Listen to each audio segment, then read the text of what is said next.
നമസ്കാരം സുഹൃത്തുക്കളെ, ശ്രീരാം വാസ്തു ചാനലിലേക്ക് എല്ലാവർക്കും സ്വാഗതം. നമ്മളിന്ന് ചർച്ച ചെയ്യാൻ പോകുന്നത് ഒരു വീടിൻ്റെ പ്ലാനിനെ കുറിച്ചാണ്. കഴിഞ്ഞ ദിവസം ഒരു സുഹൃത്ത് ഒരു പ്ലാൻ അയച്ചു തന്നിട്ടുണ്ടായിരുന്നു. ആൾക്കത് അതിലൊന്ന് കറക്റ്റ് വാസ്തുപരമായിട്ട് ഒന്ന് ക്ലിയർ ചെയ്താൻ വേണ്ടിയിട്ടാണ് ആൾ അയച്ചു തന്നത്. അത് ആളായിട്ട് ചർച്ച ചെയ്യണതിലും നല്ലതല്ലേ, വീഡിയോ ആയിട്ടാകുമ്പോൾ എല്ലാവർക്കും ഉപകാരപ്പെടുമല്ലോ.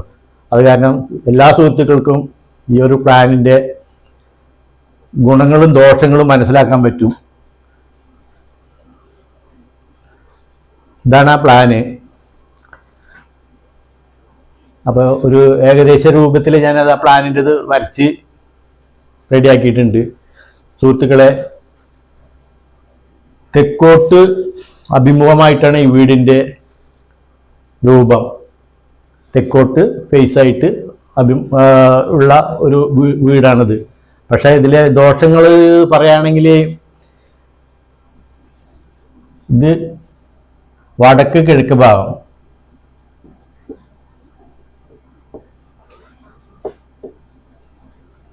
വടക്ക് കിഴക്ക് ഈശാനീയ മൂല.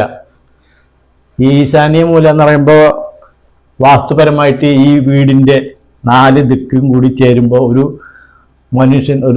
മനുഷ്യൻ്റെ എല്ലാ അവയവങ്ങളും അതിലടങ്ങിയിട്ടുണ്ട്. പക്ഷേ ഈശാന്യ മൂല കട്ടാവുമ്പോൾ ഒരു മനുഷ്യൻ്റെ തലയിലാണ് അത് കട്ടാവണം, തലഭാഗം കട്ടാവണ ഒരു അവസ്ഥയാണ് ഈ വീടിനുള്ളത്. അതുമാത്രമല്ല, ഈ വീടിൻ്റെ വായുമൂല, വടക്ക് പടിഞ്ഞാറ് വായുമൂല അവിടെയും കട്ടായിട്ടുണ്ട്. അതും മാത്രമല്ല, അതായത് വടക്ക് ഭാഗം എന്ന് പറയുമ്പോൾ കുബേരൻ്റെ ദിശയാണ് വടക്ക് ഭാഗം. കുബേരൻ്റെ ദിശയിലെ സ്റ്റെയർ കേസും വന്നിട്ടുണ്ട്. വടക്കോട്ട് കയറുമ്പോഴുള്ള സ്റ്റെയർ കേസും ഈ വീടിൻ്റെ പ്ലാനിലുണ്ട്. സത്യത്തിൽ ഇത് എന്താ പറയാന്ന് വെച്ച് കഴിഞ്ഞാൽ, ആദ്യം തന്നെ ഈശാന്യ മൂലയെ പറ്റി ഞാൻ പറയാം. ഈശാന്യ മൂലയിലെ വെട്ടുപെട്ട് കഴിഞ്ഞാൽ, കുറവ് വന്നു കഴിഞ്ഞാൽ, അതായത് വാസ്തുപുരുഷന്റെ തലഭാഗം വെട്ടുപെട്ട ഒരു അവസ്ഥയാണ് വന്നിരിക്കുന്നത്. ഒരു മനുഷ്യന്റെ തലഭാഗം വെട്ടുപെട്ട് കഴിഞ്ഞാലുള്ള അവസ്ഥ എല്ലാവർക്കും അറിയാവുന്ന കാര്യമാണ്. അതായത് തലച്ചോറിലെ വെട്ടുപെട്ട് കഴിഞ്ഞാൽ അതിലുള്ള ബുദ്ധിമുട്ടുകൾ എന്ന് പറയുമ്പോൾ അത് കഴുത്തിലെ ഞരമ്പുകൾക്കെല്ലാം ബാധിക്കും. കഴുത്തിലെ ഞരമ്പുകൾക്ക് ബാധിക്കുമ്പോൾ തളർവാദങ്ങളെല്ലാം വരാനുള്ള സാധ്യത 100% ഉണ്ടാവുന്നതായിരിക്കും. അത് വളരെയേറെ ശ്രദ്ധിക്കുക. മാത്രമല്ല, വായുമൂല എന്ന് പറയുമ്പോൾ സാമ്പത്തികപരമായിട്ട് ഒരു മനുഷ്യൻ്റെ സാമ്പത്തികപരമായിട്ട് മുന്നോട്ട് പോകുന്ന ഒരു ദിക്കാണിത്. സാമ്പത്തിക വളർച്ച ഉണ്ടാവണമെങ്കിൽ വായുമൂല കറക്റ്റായിരിക്കണം. ആ വായുമൂലയാണ് വെട്ടുപെട്ടിരിക്കുന്നത്. അതും ഒരു മുഖ്യമായൊരു ദോഷം തന്നെയാണ്. മാത്രമല്ല, ഇവിടെ കുബേരൻ്റെ ദിശ, വടക്ക് ഭാഗം കുബേരൻ്റെ ദിശയിൽ, അതായത് ഭാരം കയറ്റി വെച്ച് കുബേരൻ്റെ തലയിൽ ഭാരം കയറ്റി വെച്ച ഒരു അവസ്ഥയാണ് ഈ സ്റ്റെയർ കേസ് വന്നിരിക്കുന്നത്. അത് കാരണം ഈ 3, അതായത് വടക്ക് കിഴക്ക് ഈശാന്യ മൂല ഈ വെട്ടുപെട്ടിരിക്കുന്നത് ദോഷമാണ്. വായുമൂല അതും ദോഷമാണ്.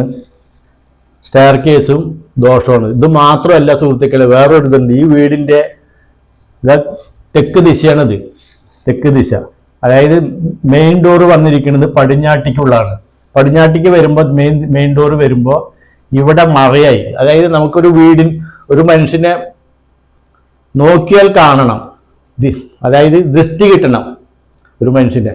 ഇതിപ്പോൾ ദൃഷ്ടി നമ്മൾ നോക്കിയാൽ കാണുന്ന അത് മറ വന്നു കഴിഞ്ഞു. മാത്രമല്ല, ഇത് അഗ്നിമൂലയിലെ പടിഞ്ഞാട്ട് ദിശയായിട്ടാണ് മെയിൻ ഡോർ വന്നിരിക്കുന്നത്. അതും ഒരു ദോഷമാണ് സുഹൃത്തെ. ഇതെല്ലാവർക്കും ഗുണം ചെയ്യാൻ വേണ്ടിയിട്ടാണ് ഇതുപോലൊരു പ്ലാനുകളോ വീടുകളോ പണി കഴിഞ്ഞ് കിടക്കുക, പണിയാൻ പോവുക, എന്തെങ്കിലും ഉണ്ടെങ്കിൽ മാറ്റങ്ങൾ വരുത്തുകയാണെങ്കിൽ സുഹൃത്തുക്കൾക്ക് എല്ലാവർക്കും നല്ല നിലയ്ക്ക് ജീവിക്കാൻ പറ്റും. എല്ലാ സുഖ സൗകര്യങ്ങളോട് ജീവിക്കാൻ പറ്റും, അസുഖങ്ങളില്ലാതെ ജീവിക്കാൻ പറ്റും. അത് കാരണം പ്രത്യേകിച്ചൊന്ന് പറയാണ്, ഈ വീട് പണി കഴിഞ്ഞതാണോ പണിയാൻ പോണതാണോ എന്നുള്ളത് എനിക്കറിയില്ല. അത് പണിയാൻ പോണതാണെങ്കിൽ ഇത് ഒന്ന് കറക്റ്റ് ചെയ്യണത് ഏറ്റവും നല്ലതായിരിക്കും. ഒന്ന് കറക്റ്റ് ചെയ്യുന്നത് ഏറ്റവും നല്ലതായിരിക്കും. മൂലകൾ ഒരു മൂലയ്ക്കും വെട്ടുപെടാതെ പണിയുന്നതായിരിക്കും ഏറ്റവും ഉത്തമം. അത് കാരണം വളരെ ശ്രദ്ധിക്കുക. അല്ലാത്ത പക്ഷേ ഇതേ ലെവലിൽ ഇത് പണി കഴിഞ്ഞിട്ടുണ്ടെങ്കിൽ എത്രയും പെട്ടെന്ന് അത് മാറ്റങ്ങൾ വരുത്തുക, അല്ലെങ്കിൽ ഒരു തളർവാദം വരേണ്ട സാധ്യതയുണ്ട്.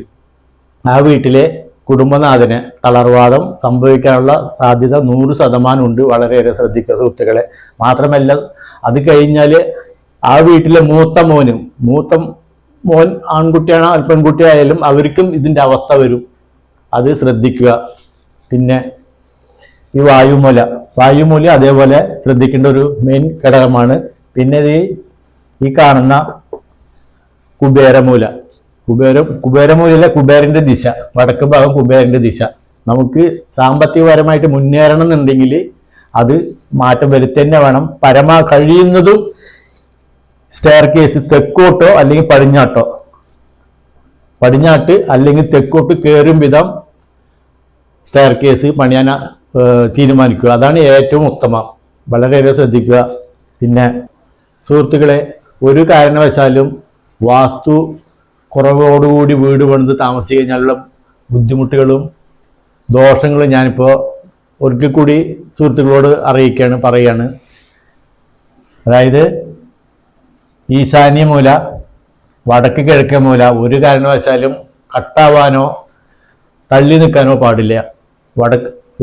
ഏത് മൂലയും, അതായത് വായുമൂലയായാലും ഈശാന്യമൂലയായാലും അഗ്നിമൂലയായാലും കന്നിമൂലയായാലും ഏത് മൂലയും തള്ളി നിൽക്കുകയും ചെയ്യാൻ പാടില്ല. അത് ഒരുപാട് ദോഷങ്ങൾ ചെയ്യും. അത് വളരെയേറെ ശ്രദ്ധിക്കുക.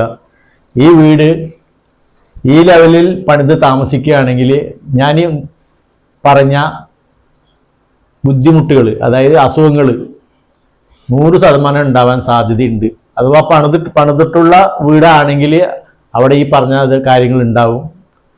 ഒന്ന് ശ്രദ്ധിക്കണം, നന്നായിരിക്കും. എല്ലാവരും ഒരു വീട് പണിത് താമസിക്കുന്നത് നല്ല നിലയ്ക്ക് ജീവിക്കാനും മനസ്സമാധാനത്തോടെ ജീവിക്കാനും സാമ്പത്തികപരമായിട്ട് ബുദ്ധിമുട്ടുകളില്ലാതെ ജീവിക്കാനും വേണ്ടിയിട്ടാണ്. ഈ തെറ്റായ വാസ്തുപരമായി വീട് പണിത് താമസിച്ച് ഒരുപാട് പേര് ഒരുപാട് ദുരിതങ്ങൾ അനുഭവിക്കുന്നുണ്ട്. സുഹൃത്തുക്കളെ, ശ്രദ്ധിക്കുക. അത്രമാത്രമേ എനിക്ക് പറയാനുള്ളൂ. ഇതിൻ്റെ മെയിൻ ഡോർ വെക്കേണ്ട സ്ഥാനം ഞാനൊന്ന് കാണിച്ചു തരാം. അതുപോലെ ചെയ്യുക. മെയിൻ ഡോറ്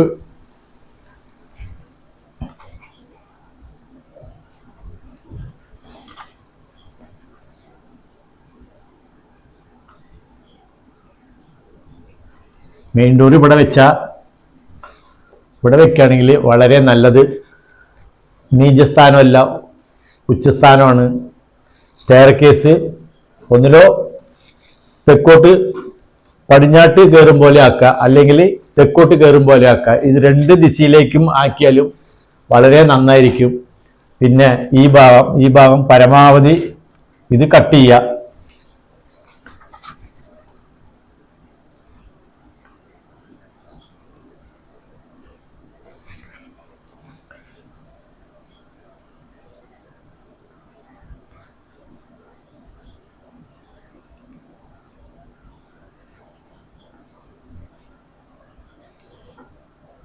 ഇത് കട്ട് ചെയ്തിട്ട്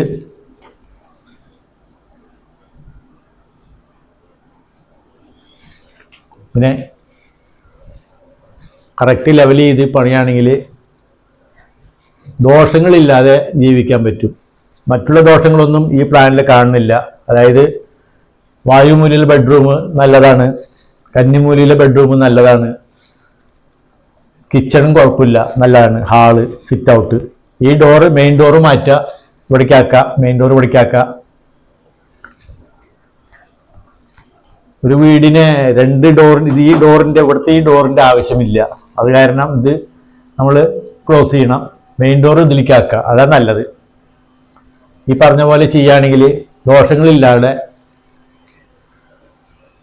ജീവിക്കാൻ പറ്റുന്നതായിരിക്കും. സുഹൃത്തുക്കളെ, വളരെയേറെ ശ്രദ്ധിക്കുക. ഇതെല്ലാവർക്കും ഗുണം ചെയ്യുമെന്ന് വിചാരിക്കണു. അടുത്ത വീഡിയോ വരും. നന്ദി, നമസ്കാരം.